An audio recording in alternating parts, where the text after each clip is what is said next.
بسم اللہ الرحمن الرحیم۔ الصلاۃ السلام علیکہ یا رسول اللہ صلی اللہ علیہ وآلہ وسلم۔ جب آپ مایوس ہو جاتے ہیں، جب آپ پریشان ہو جاتے ہیں اور جب آپ کو لگتا ہے کہ ہر طرف سے آپ کے لیے اندھیرا چھا گیا ہے اور اب کسی روشنی کی امید نہیں ہے اور آپ پریشان ہیں، خفا ہیں، ہر کوئی آپ سے نفرت کرتا ہے، ہر طرف سے آپ کے لیے ناکامیاں ہیں، تو وہیں سے آپ کے لیے اللہ تعالیٰ خوبصورت روشنی آپ کو عطا کرتے ہیں۔ وہیں سے آپ کے لیے معاوضے شروع ہوتے ہیں، جہاں سے آپ کے لیے سب راستے بند ہو چکے ہوتے ہیں۔ اور جب آپ پریشان ہوتے ہیں اور آپ خفا ہوتے ہیں اور اللہ سے گڑ گڑا کے دعائیں مانگتے ہیں، تو آپ کی دعائیں، آپ کے آنسو عرش تک جاتے ہیں، آپ کی ساری پریشانیاں ختم ہو جاتی ہیں اور آپ کے لیے خوبصورت معاوضے ہوتے ہیں۔ جب آپ سوچتے ہیں کہ آپ کی زندگی میں اب کبھی بھی کوئی معاوضہ نہیں ہوگا اور کبھی بھی کچھ نہیں ملے گا، تو وہیں سے آپ کو بہت کچھ اللہ تعالیٰ عطا کرتے ہیں۔ ایک بہن تھی، وہ درود پاک کا ورد کرتی تھی اور اس نے اپنی زندگی میں کچھ پیسے جمع کر رکھے تھے اور یہ پیسے اس لیے جمع کیے تھے کہ پیسوں کو میں جمع کرنے کے بعد میں اپنا ایک گھر بنا لوں گی، اور اس وجہ سے اس نے کچھ پیمنٹ جمع کی تھی۔ تو ایک ایک سے کہتی تھی کہ مجھے گھر بنوا دو، لیکن ہر ایک انکار کر دیتا تھا، وہ اس لیے کہ کیونکہ ان پیسوں سے اس کا گھر نہیں بن سکتا تھا۔ تو یہ بہن بہت زیادہ پریشان تھی، تو اس بہن نے کثرت کے ساتھ درود پاک کو پڑھنا سٹارٹ کر دیا۔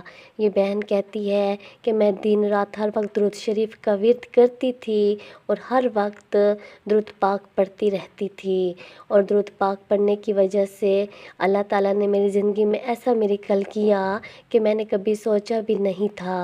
اور وہ میریکل اس طرح تھا کہ ایک دفعہ میں نے کسی کو کہا کہ ان پیسوں سے گھر بن سکتا ہے، تو اس نے کہا ہاں، تو میرا گھر بننا سٹارٹ ہو گیا، اور جو پیسے میں نے جمع کیے ہوئے تھے اس سے بھی بہت زیادہ کم پیسوں میں گھر بن گیا، اور ہر ایک حیران تھا۔ اس سے پہلے میں جس کو بھی کہتی تھی وہ حیران تھا کہ یہ اتنے پیسوں میں اتنا خوبصورت گھر کیسے بن سکتا ہے۔ ان کو تو یقین بھی نہیں ہوتا تھا کہ یہ گھر اتنے کم پیسوں میں نہیں بن سکتا، لیکن اللہ تعالیٰ نے تو میری زندگی میں ایک خوبصورت معاوضہ کیا ہے۔ اللہ تعالیٰ نے تو مجھے بہت ہی خوبصورت گھر عطا کیا ہے۔ میں تو درود شریف پڑھ کر اللہ تعالیٰ سے بہت دعا مانگتی تھی۔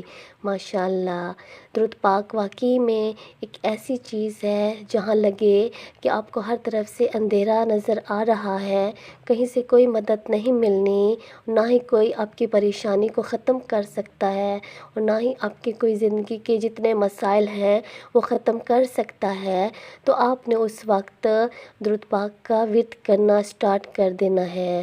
اپنے کسی کام کو، اپنے کسی مطلب کو سامنے نہیں رکھنا، خالص حضرت محمد صلی اللہ علیہ وآلہ وسلم کی محبت میں پڑھنا ہے، اور بس دل لگا کر پورے فوکس کے ساتھ پڑھتے رہنا ہے اور معاوضے کا انتظار کرنا ہے۔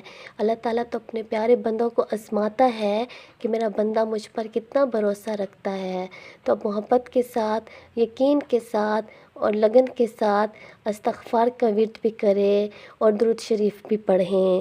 سارا دن جون سا بھی آپ صیغہ پڑھتے ہیں درود پاک کا، پڑھتے رہیں۔